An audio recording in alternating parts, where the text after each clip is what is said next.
प्यारे सज्जनों, संत महापुरुषों का अवतार आम जन जन को भक्ति परमात्मा का लाभ प्राप्त करने के लिए इस धराधाम पर हुआ करता है।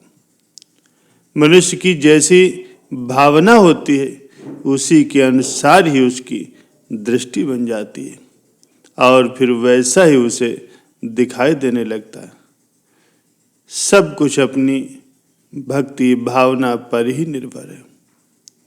महापुरुष तो एक ही ज्योति से प्रकट होते हैं, फिर चाहे उन्हें कोई भगवान श्री कृष्ण जी महाराज जी के रूप में देखे, चाहे कोई भगवान श्री रामचंद्र जी महाराज जी के रूप में देखे, या चाहे परम संत कबीर साहब जी के रूप में, या गुरु नानक देव जी महाराज जी के रूप में, या संत रविदास जी के रूप में ही क्यों न देखे,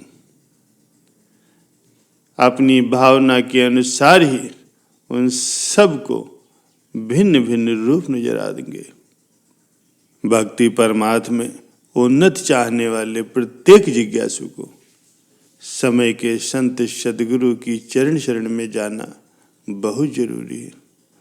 तभी वो भक्ति परमात्मा के रास्ते पर दृढ़ता से आगे बढ़ सकता है। श्री सद्गुरुदेव महाराज जी के वचन है कि एक बार हजरत बू अली शाह कलंदर ने एक पुस्तक में कुछ नुस्खे लिखे। एक व्यक्ति ने उसमें से प्रत्येक नुस्खों को आजमा करके देखा, लेकिन वो वैसा रसायन तैयार न कर सका। तो शाह साहिब को उलाहना देने और गलत लिखने के लिए कुछ कहने सुनने को वो उनके पास आया। जब वो उनके निवास पर पहुंचा तो उसने क्या देखा कि एक वृद्ध व्यक्ति मकान के बाहर चारपाई पर बैठा हुआ। अतः उसने शाह साहिब के बारे में उनसे पूछा। वे स्वयं ही शाह साहिब थे।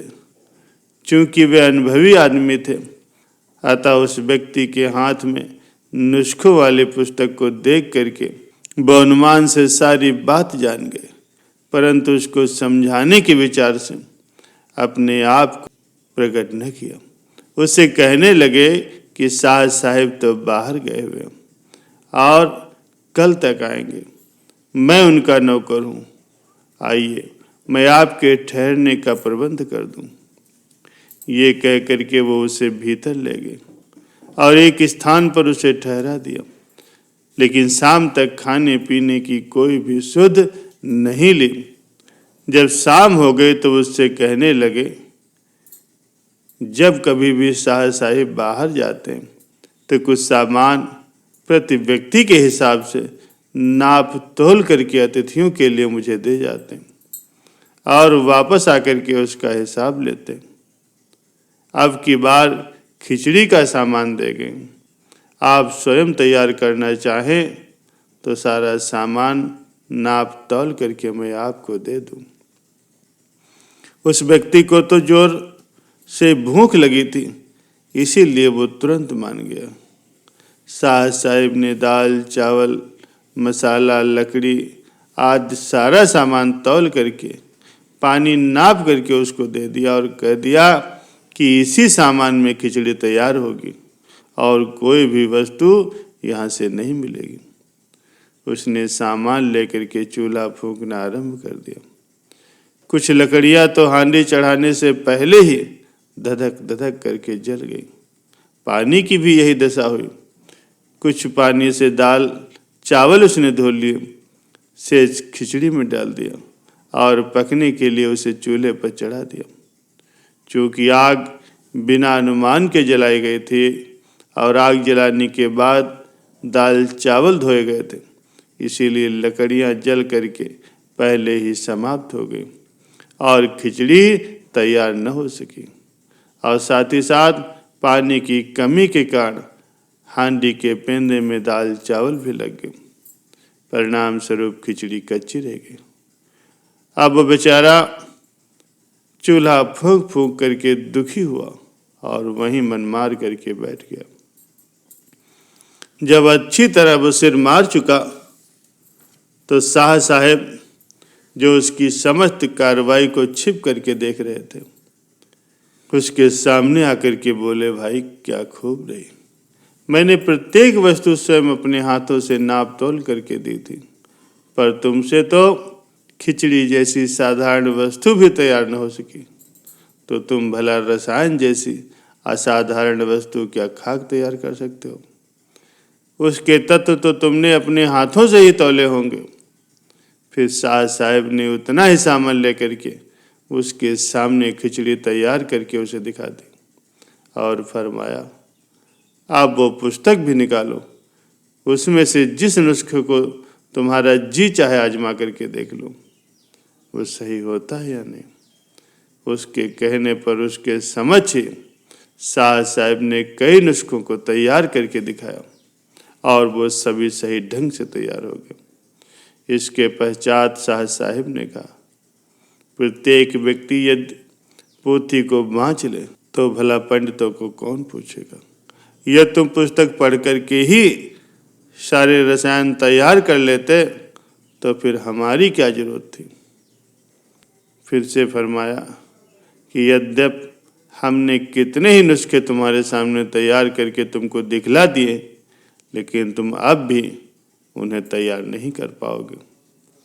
यदि सीखने की लगन है तो कुछ दिन हमारे पास रहो। जब कई बार तुम्हारे सामने नुस्खे तैयार होंगे और तुमको इनका गुण समझ में आ जाएगा, उस समय तुम इस योग्य हो जाओगे कि तुम स्वयं ही वो रसायन तैयार कर सकोगे। प्यारे सज्जनों, प्रत्येक नुस्खा और उसके बनाने का ढंग लिखा होने पर भी बिना गुरु के मार्गदर्शन के जबकि रसायन भी तैयार नहीं हो सकता, तो फिर परमात्मा का साक्षात्कार तो बहुत दूर है। जो व्यक्ति केवल ग्रंथों को पढ़ सुन करके अपने मन के विचारों से जप तप आदि साधन करके परमात्मा का साक्षात्कार करना चाहता है, उससे इस विषय पर अच्छी तरह से विचार करना चाहिए कि बिना समय के संत सद्गुरु के मार्गदर्शन के परमात्मा का साक्षात्कार संभव नहीं है।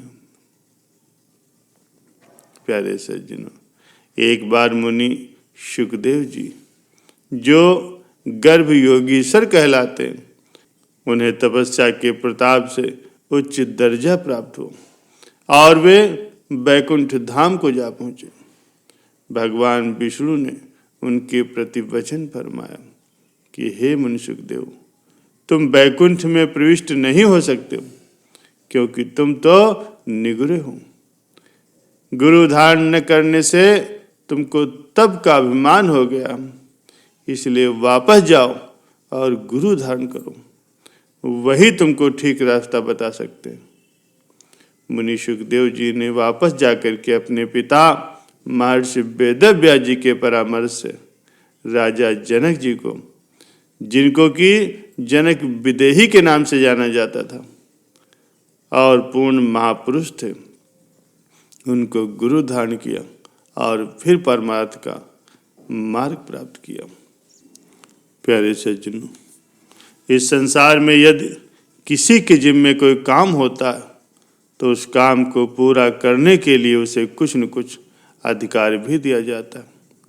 यदि किसी को उस काम से प्रयोजन है तो उस व्यक्ति विशेष से संबंध स्थापित उसे करना ही होगा, तभी उसका काम बनेगा, अन्यथा नहीं।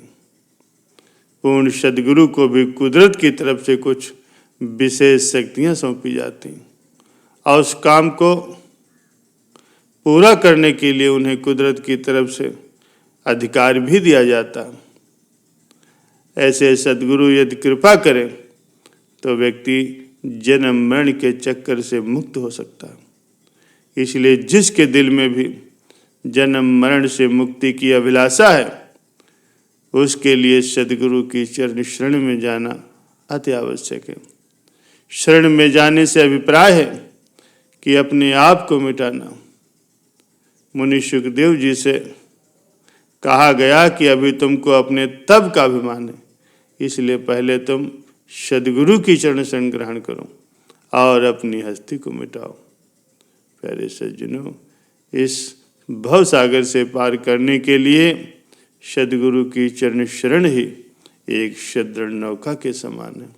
जो भी व्यक्ति उसमें बैठ गया वो भवसागर से पार हो जाएगा।